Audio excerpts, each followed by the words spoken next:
Now we're ready for the main event, which is the announcement of the prize winners and finalists with distinction for the Aspen Prize. But I want to start by recognizing each of the 10 finalists, and they will be recognized by the co-chairs of the prize jury as well, one by one. But I want to make very clear that we started with over 1,000 colleges. And we invited 120 to apply and received nearly 100 applications.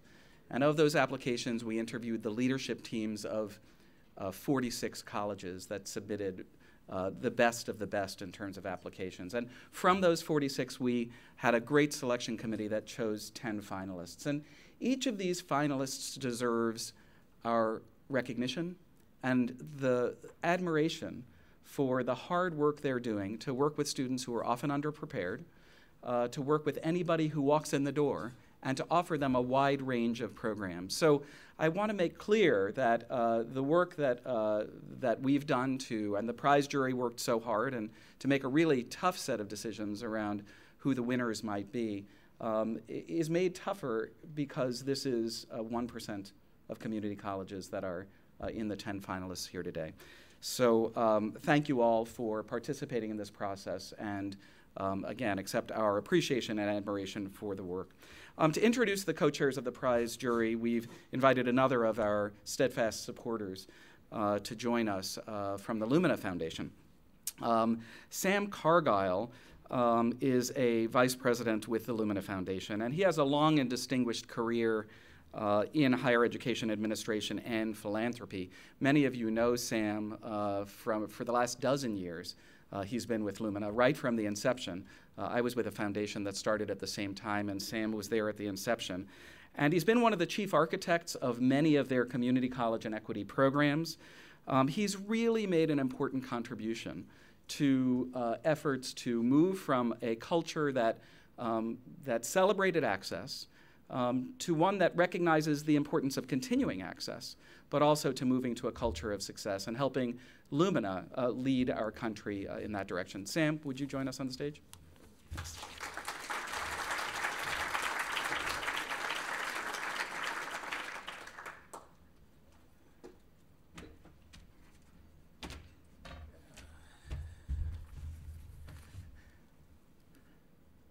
It's so good not to be stuck in Newark. Well, thank you, Josh, and good afternoon, everyone. I'm very excited to be here today for the announcement of the Aspen Prize. But like you, I don't know the winner either. Josh asked me last week when we spoke, did I want to know, and I respectfully declined. But what I would like to do is to follow on Josh's comments, is to really extend my congratulations now to the 10 finalists. I think they all are shining examples of what more community colleges must do so that many more of the 7 million students seeking a degree or a certificate from their institutions do in fact succeed. I also want to thank Elliot and Josh and all of their colleagues at the Aspen Institute for their vision in creating the prize and their amazing, remarkable leadership in implementing what has quickly become one of the nation's premier awards for community colleges. Now, before I introduce our two co-chairs for the prize jury, and they do in fact know the winners, I want to take just a moment to comment on why this award is especially important to us at Lumina. As I think many of you know, last month we released our strategic plan for 2013 through 2016. And as in the previous plan, the North Star remains Goal 2025, which simply states that 60% of all Americans will hold a high quality, and I emphasize high quality, post-secondary degree or credential by 2025. And after several years of intense engagement in this work, some of which has involved many of you in this room, as was mentioned earlier, we are absolutely dead certain convinced that the 60% goal is in fact achievable, and that the primary pathway is through community colleges. And as today's finalists have demonstrated, this means that many more community colleges must use data to figure out which students are succeeding and which are not, and then take work to close those achievement gaps the data reveal. They must innovate at scale. We know a lot about small-scale boutique programs, but if we're going to get to that number, we're really talking about doing work at scale. And then they must really focus on, and this is a direction we're going in 2025 with Goal 2025, is competency-based degrees. And to do that efficiently and effectively so that students, employers, and taxpayers are getting high quality at a fair price. And finally, there is one unavoidable truth. We can no longer afford to be distracted from the work at hand, which is going to be challenging enough, by false arguments that we must choose between equity and excellence to reach Goal 2025. There are massive gaps in educational achievement in this country, and they're linked to race and class. They have been persistent and pernicious inequities, and they have plagued us for decades, and that we simply cannot any longer allow that to continue. The stakes are just too high, not merely for those people who are directly affected by those inequities, but for every employer who needs skilled workers, for every citizen who stands to benefit from the economic and social progress that education brings. In short, for all of us as a nation. Now, it's my great pleasure to introduce the co-chairs of the prize jury, who will announce the prize winners. Richard Riley is a senior partner at Nelson, Mullins, Riley, and Scarborough. He served as governor of South Carolina from 1997 to 87.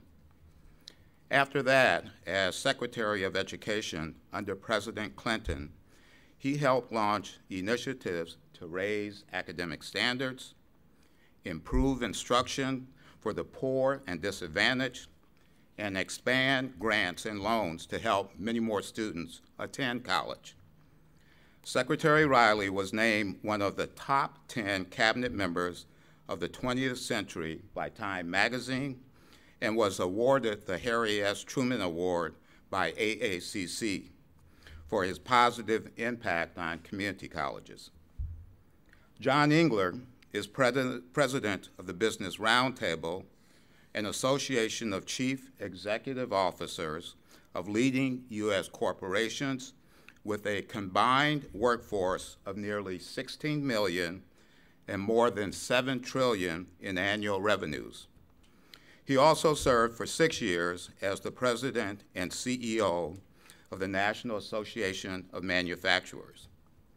A former 3-term governor of Michigan, Governor Engler has been heavily engaged throughout his career in education and workforce issues, focused on resolving the pressing shortages of skilled employees as a growing threat to Americans' competitiveness in a knowledge-based economy. Both Secretary Riley and Governor Engler understand that community colleges are a linchpin to improving opportunity and economic growth in our country.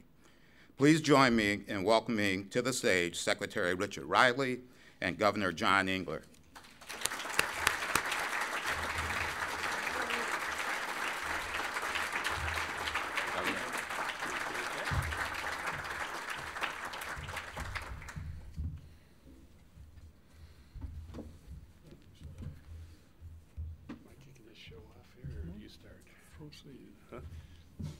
All right, the governors are ready. Now to the main event. Thank you, Sam, for your kind introduction of both Governor Riley and myself. We're delighted to be here, and we are grateful for what Lumina does. I worked with you for a long time, and your foundation's terrific, as the other sponsors here, wonderful. And at the roundtable, we're just delighted to be able to participate, and we believe strongly in America's ability to compete. And we believe also that ability to compete is dependent on having a workforce that's equipped with the knowledge and the skills to succeed. And that if all Americans are prepared to work, ready to succeed for their own benefit, then guess what? That benefit flows right back to our nation and to our employer community. Our effort at the roundtable is actually focused in two key areas. One is certainly encouraging and working with our member companies to identify or create solutions that address skills gaps in the U.S. And we think related to that, a second important priority is the successful implementation of the Common Core state standards, which we think are linked to all of this. So we've got a lot of initiatives underway. One of those is actually interesting because some of you may be impacted directly. It's the recent launch of an education philanthropy initiative whereby the roundtable is soliciting proposals from around the country on programs that work. So go to the BRT website for information on this, and we're also certainly wanting to join with all of you, Secretary Riley playing a lead role in reauthorization of the Workforce Investment Act, WIA, and Perkins, and we think there again is an opportunity for greater and more effective leverage to create partnerships with community colleges that work to help close skills gaps. So Dick Riley and I have an honor today. We did this once before, and we get to announce the winners of the second Aspen Prize for Community College Excellence. We co-chaired, really Dick Riley I have to say he did most of the work. That's why he's been so heavily awarded Truman Prizes and such. But I was there with him. I tried to help out a little bit. But we both were saved, though, much work on our part because of the excellence of the prize jury. We had some terrific collaborators, individuals that many of them are here today. But I do want to take a moment to thank each of them by name. Esther Aguilera, Dr. Tony Carnavelli, who's been mentioned before, David Leonhardt, Dr. Michael Lomax, they're all part of this, and in a moment I'll just have them all pop up, and we can really recognize them from the Lumina Foundation board, and Cummins, one of my former board members at the manufacturers, Joe Logray, so Joe's over here. Wes Moore, John Morgridge from technology world that Rich lives in, knows him well, I'm sure. Dr. Charlie Nunley, John Schnur and he's right up there as one of those sponsors, America Achieves, and General Anthony Zinni. So the jury members who are here today, I saw a few of you step up and let us recognize you. Thank you very much. So now, Secretary Riley, the podium is yours for a moment. John, I see you want to stand to my left. I think that's all right. We're here to celebrate really all 10 of the community colleges that are finalists for the Aspen Prize. And I think, as Josh pointed out, it's important to realize that this is among 1,000 community colleges, like 1%. And the 10 is a remarkable achievement. It's clear that from our deliberations, all of the 10 finalist community colleges deserve all of our praise. So let's all give a hand to all 10 of the finalists.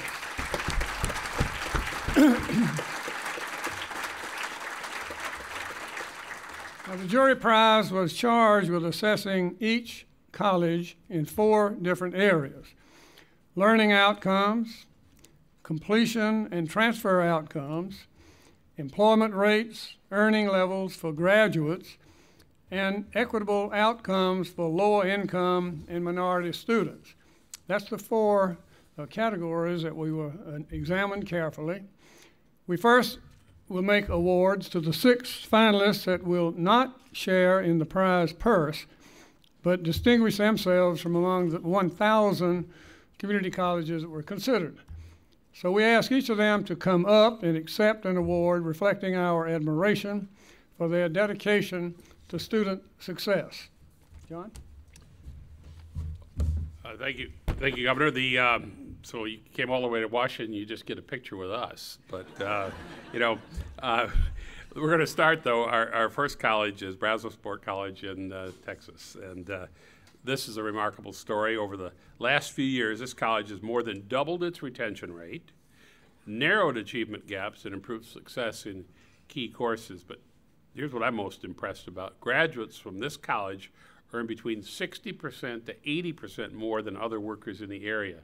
In other words, Brazosport is meeting the needs of the local industry, and they're providing real opportunity for the students who take advantage of the learning that goes on there. And with us today is the president of this outstanding university, President Millicent Valek. So, President Valek.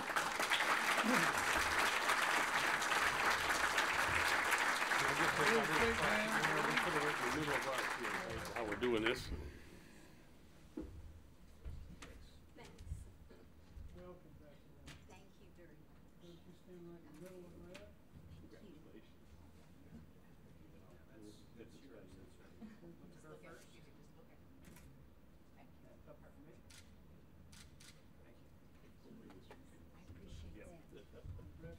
Thank you.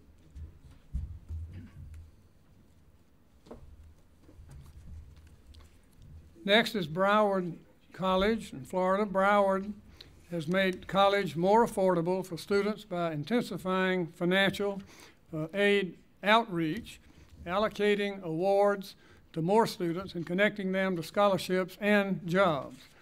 Most importantly, it has led to real results for the students there.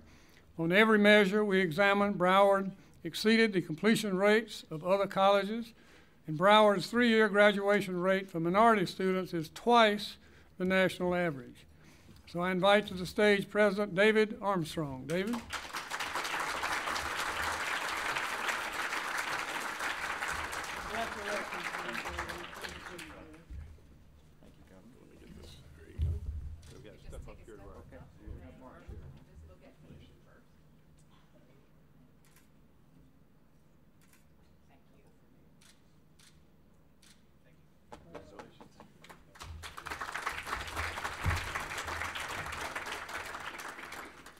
When we were, the next winner is the College of Ouachitas in Arkansas. And I tried to get the pronunciation handed over to Secretary Riley on this one, so Arkansas a little closer to South Carolina. But what, am I getting it right, Ouachitas? Yeah. Now this is a college that serves a primarily low-income student body. 61% of first-time, full-time students are receiving Pell Grants. Now they've fostered an instructional approach that's unusually collaborative. It emphasizes one-on-one connections with students, and it's yielded some terrific results for those students.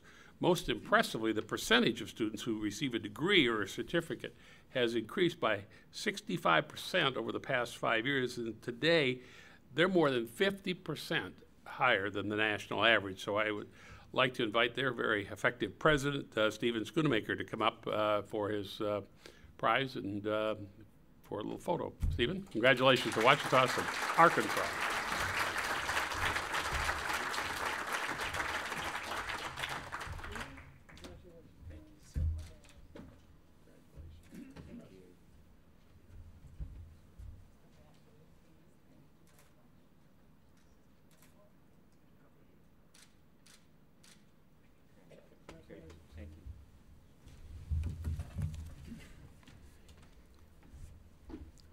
The next college is Santa Fe College in New Mexico, of course.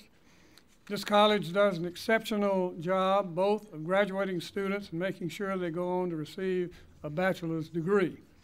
Graduation and transfer rates are well over 50%. And nearly 50% of all entering students make their way to a 4-year college. Perhaps most impressive is that well over half of Santa Fe students who do transfer go on to earn a bachelor's degree. That's quite a record. So I invite to stage President Jackson Sasser. President.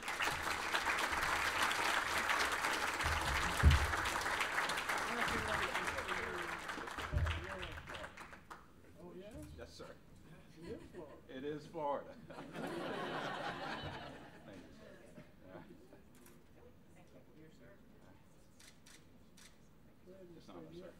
Where are you from? Gainesville. Gainesville. Congratulations. Gainesville, Florida, right? Yeah. All right. Kentucky's well represented today. We'd like to next go to Southeast Kentucky Community and Technical College in Kentucky. And this is a college that's located in rural Appalachia. The college serves a primarily low-income student body, 77% of first-time full-time students receiving Pell Grants. But providing access isn't certainly where this college stops. By holding very high standards and making changes informed by data, the college has increased completion rates for full-time students from 29% in as recently as 2006 to 46% in 2008. And so I'd like to invite the interim president of this of Southeast Kentucky Community and Technical College, Bruce Ayers, to come forward. We can recognize him.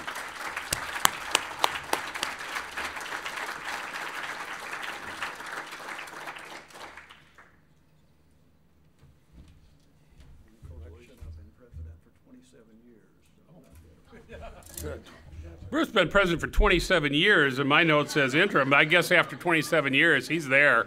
I don't know. I'm going off the script. I got 27 years.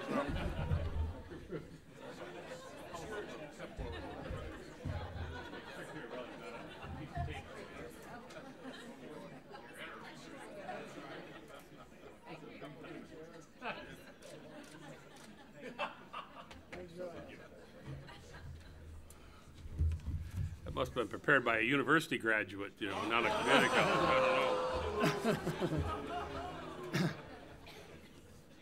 The next is West Kentucky Community and Technical College, of course, in Kentucky. Very careful about that now. This college features a very strong graduation rate for all students, and one of the smallest gaps we have seen between graduation rates for minority students and others. The college achieves these outcomes by constantly improving both what students learn and their progress toward degrees. In addition, the college is very focused on meeting the needs of local labor markets. They've revamped all of their technical programs to ensure that students have the skills they need to be successful after they graduate. So let me invite to the stage President Barbara Veazey. Barbara?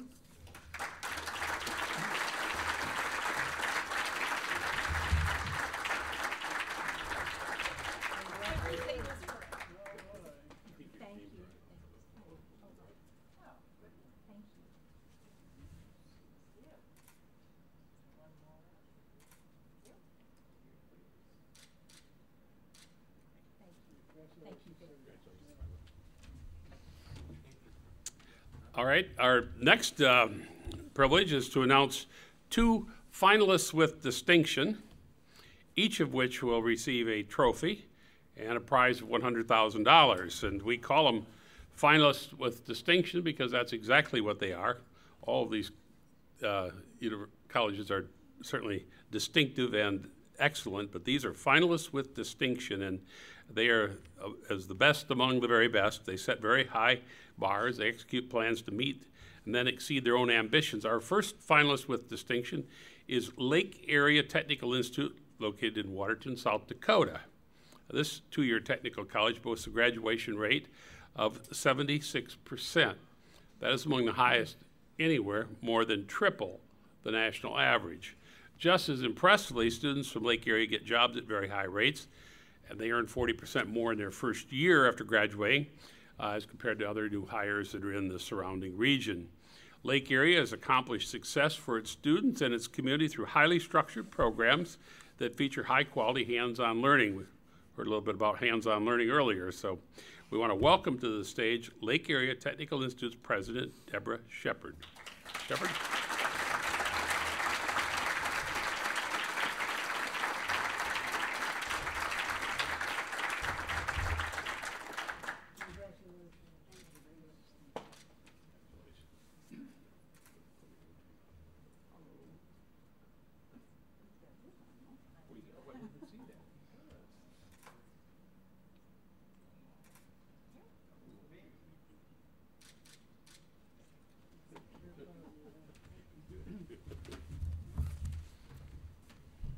next finalist with distinction is Kingsborough Community College in New York. Kingsborough embodies the community college ideal of access. Over 50% of Kingsborough students are foreign-born. Over 60% receive Pell Grants. Kingsborough shows us that open access and diversity can be achieved alongside student outcomes that are strong. Kingsborough is best known for its learning communities, which have been proven to increase student achievement. But the college does a whole lot more than that. Remedial education reform is seeing remarkable success, and a single-stop program helps students get the financial assistance that they need. As a result, the college has strong graduation rates and transfers 60% of its students to four-year institutions, more than double the national average. So we welcome to the stage President Regina Peruggi of Kingsborough. Mr. President.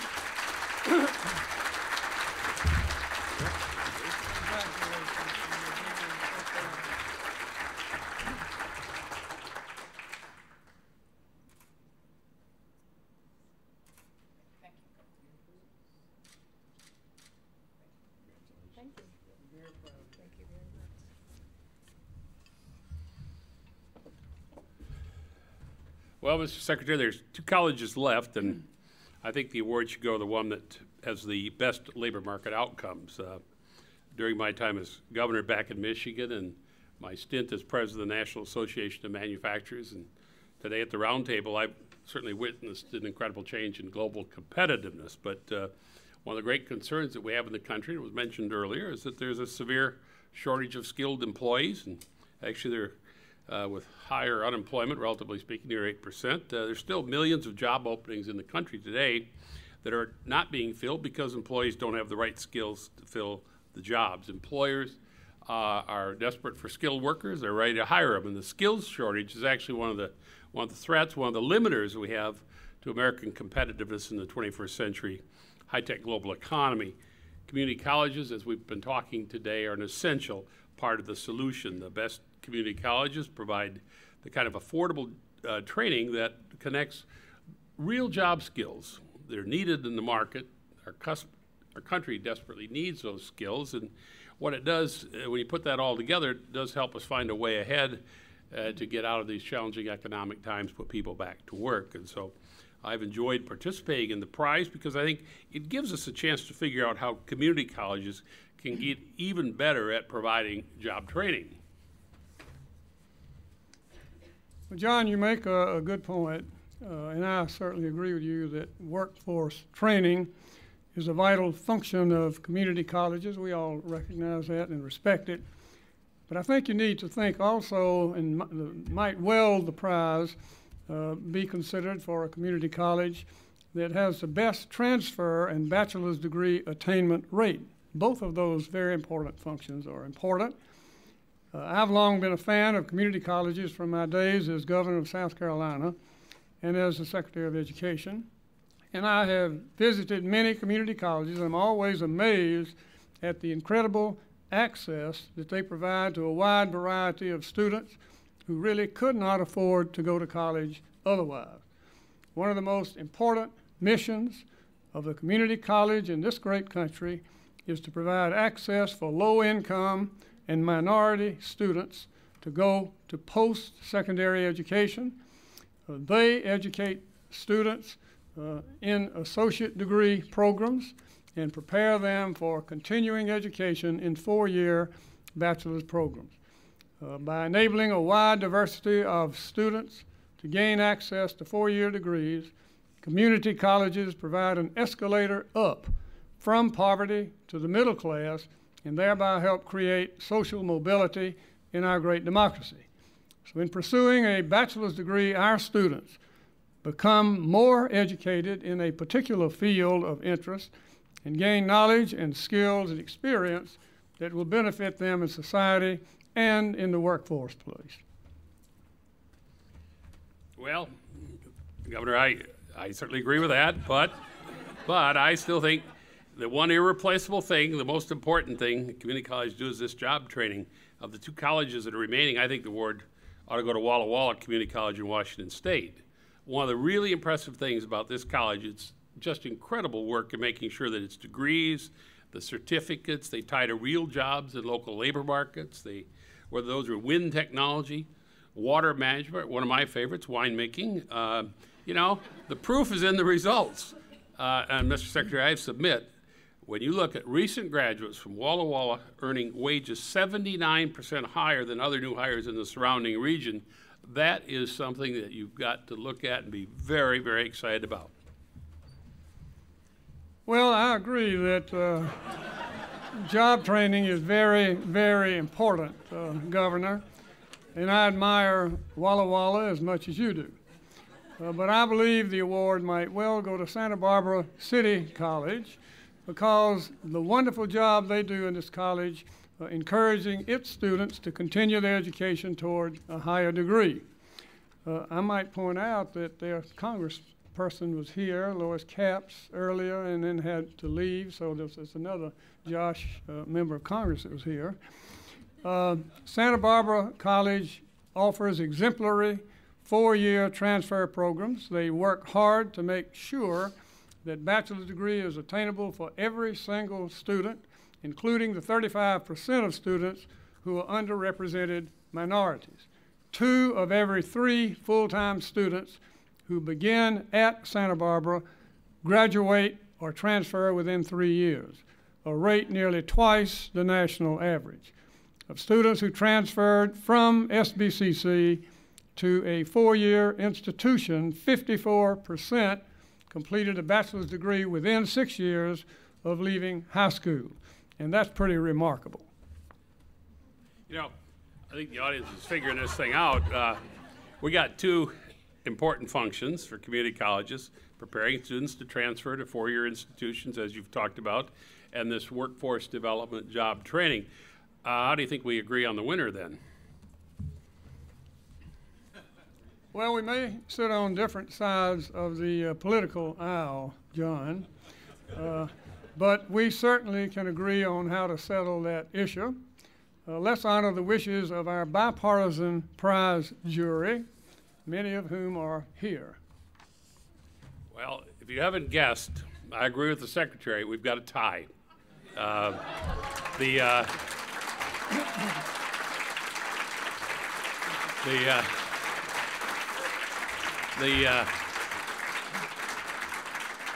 So the 2013 Aspen Prize for Community College Excellence is awarded to both institutions, Santa Barbara Community College in California, Walla Community College in Washington.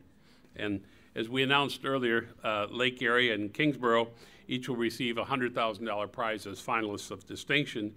Now our 2013 Aspen Prize winners, Santa Barbara and Walla will share the remainder. Each will receive $400,000 of the $1 million prize. So, congratulations.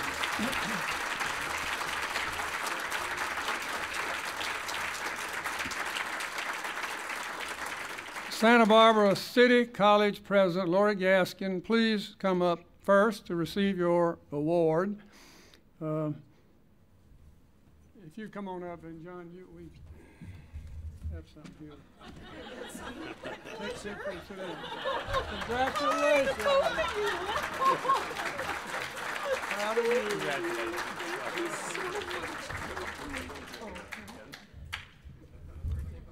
Oh, yes, of course.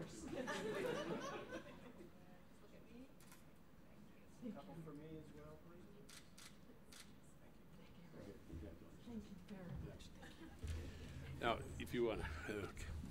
She speaks, right? I think she does. She gets to say a couple of words, you know. We're going to bring President Gaskin up here in a moment. You're right here to say a couple of words. Larry, go ahead. Do you mind?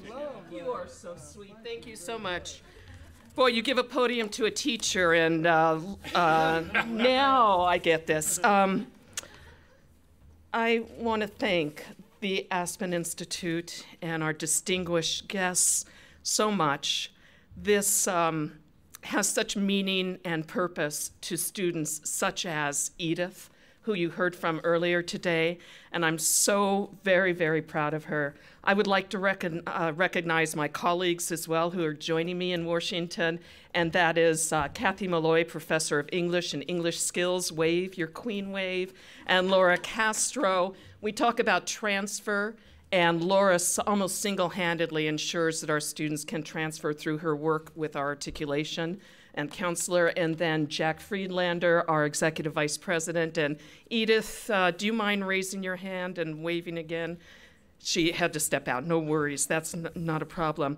I'm just the voice and the face of 21,000 students at Santa Barbara City College in our credit program and 10,000 students in our non-credit program and hundreds of faculty and staff and administrators in our Board of Trustees. So I have the honor of accepting this award on behalf of them.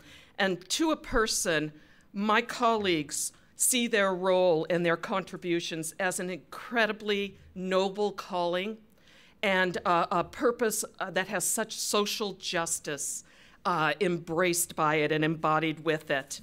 I wanted to share with you why we feel that way, why at Santa Barbara City College we believe that this is such a noble calling.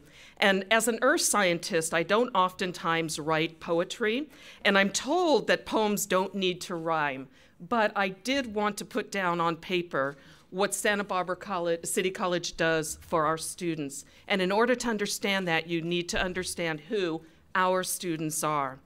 So who are SBCC students? They may have graduated high school at the top of their class. They may have dropped out of high school. They may be economically disadvantaged. They may be single parents. They may lack any semblance of family support. They may have been denied admission to a four-year institution due to budget cuts. They may be our returning vets. They may be the sole support of their family. They may be the academically well-prepared. They may be the academically underprepared. They may be of an ethnic minority long underrepresented in higher education. They may be the first in their family to attend college. They may be entering college after decades of work or raising a family. They may be the newly unemployed. They may be our honor students. They may be our second language learners. They may have always known that they're going to college. They may have never dreamed that they would ever step foot on a college campus. But the common thread that binds them all is a dream and a goal. And that's what Santa Barbara City College provides. So I leave you with a comment that I share quite often with my campus, that all of us, all of the 9 other colleges, and all of the 999 colleges in the nation, community colleges, are institutions of first choice. We are institutions of second chance. We are institutions of third opportunity, and we are institutions of hope and potential. Thank you so very, very much.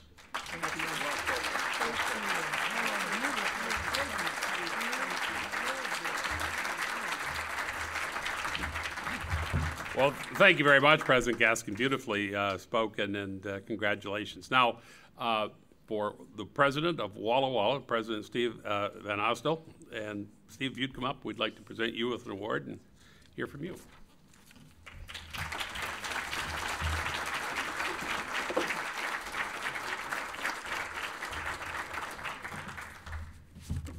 Congratulations. Second year in a row. Well, we're so proud of you. Thank you so much. Oops. You guys did a great job. You know, I didn't hug you. There we go.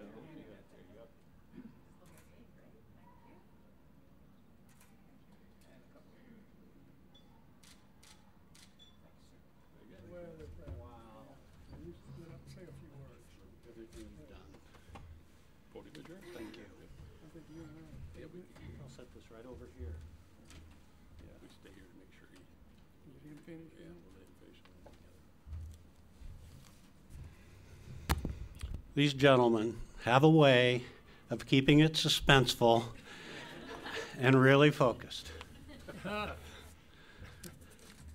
Well, it's indeed an honor for me, as president of Walla Walla Community College, to accept the Aspen Prize for Community College Excellence I also see it as a great tribute to the students, the faculty and staff of Walla Walla Community College. And we couldn't have done it without all the partners in the communities we serve. It needs to be recognized. I certainly want to congratulate all the Aspen Prize winners. You have done a remarkable job of transforming the lives of thousands of students and your communities that you serve. I also want to recognize the economic and social contributions of all community colleges throughout this great nation. I think our society would be significantly different if we weren't here. So as a community college president, I'm extraordinarily pleased and proud at this moment. But I can't say that I'm totally satisfied. And the reason that there's that nagging lack of total satisfaction is the challenge that's been described here today that we all must address. We are not winning the talent race in a global context. We have huge skills gaps in our country that is stifling the productivity of this nation. We see this in our communities, we see it in our states. So we've all got a lot of work to do. Now, I am an encouraged president because I know what goes on at a lot of community college and what's going on with national associations that support community colleges. There's tremendous energy, there's tremendous innovation and entrepreneurship to accomplish what we need to do. We obviously need to build capacity in this great community college system, and we must increase our completion rates if we're going to close the skills gap and win the global talent race. Now I want to take you to Walla Walla for a minute and tell you a little bit about our story. You know, it was back in the late 90s when major change hit rural America. We lost our food processing plants. We lost our timber industries. We noticed hundreds of students showing up on our doorstep that were laid off. Their hopes and dreams were on the line, and they wanted to get back on track, and they needed to access our programs and services. We also noticed many individuals in our community packing up and leaving because there wasn't any jobs. Now this gets your attention.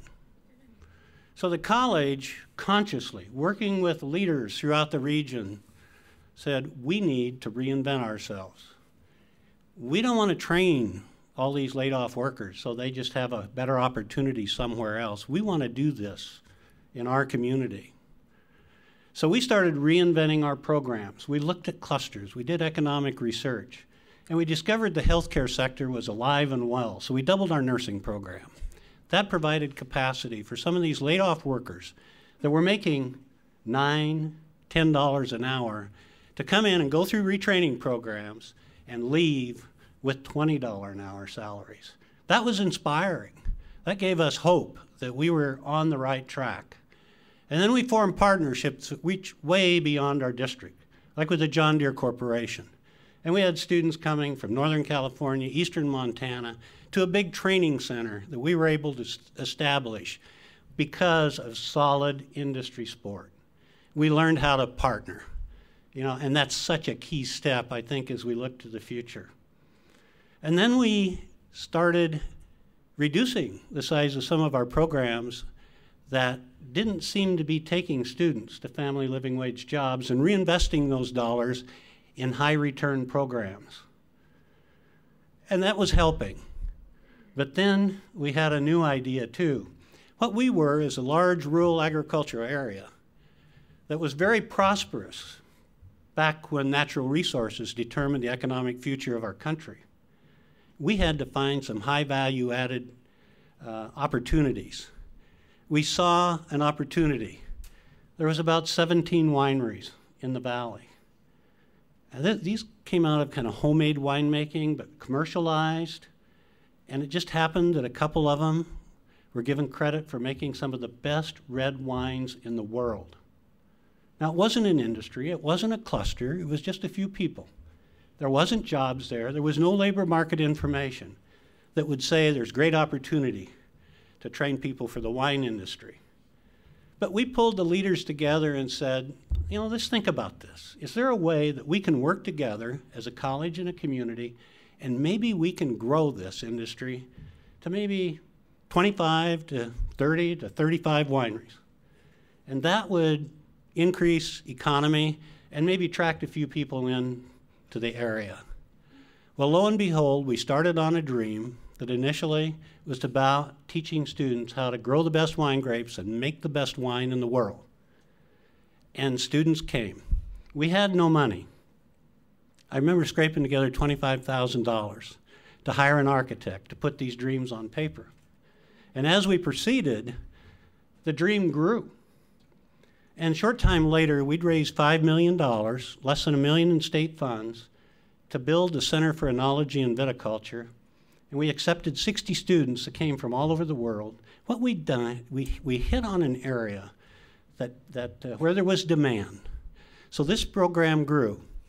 And from 2003 to 2011, we in this one cluster, added 6,000 jobs and $230 million in revenue to this rural area in eastern Washington.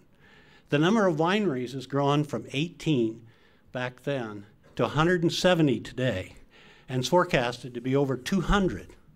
The vision grew from wine to wine, food, and art. We have developed a creative economy and a destination location. So we want you all to come. Because a wine tourist spends 2.5 times as much at their destination as the average tourist. So we're about creating jobs and improving the quality of life for all Americans. It's your great wine. Now, this was a start. From there, we saw that the limitation was water, and we had problems. You've heard of endangered species, and fish were being listed in some of the streams in our area. We had used practices that cut off salmon to spawning beds for 100 years. With hundreds of miles of spawning beds in the mountains behind the college, not one salmon could access that. So we worked with the Confederated Tribes, environmentalists, water users, and said, we've got to make some changes. So the college led an effort to create this water center that has been an innovation in governance of how you manage water, restoration of natural environment. We've got a robust watershed ecology training program where we're preparing technicians to restore all this natural capital. By the way, when you invest in built capital, it depreciates. You invest in natural capital, it appreciates. We've learned some things. And we've opened up the opportunity for probably another 9,000 acres to be available for wine grapes that wouldn't otherwise be. And each 1,000 acres is lots of jobs and lots of revenue. So the college is playing a leading role in education and training of that labor force, but also leading economic development activity to where we're creating jobs. And then we look to the future, we look at the infrastructure we're going to need, and we see energy as a major challenge of this country, that we're going to have shortages, that we don't want to be as dependent on foreign oil as we have been in the past, that we need to change our behaviors.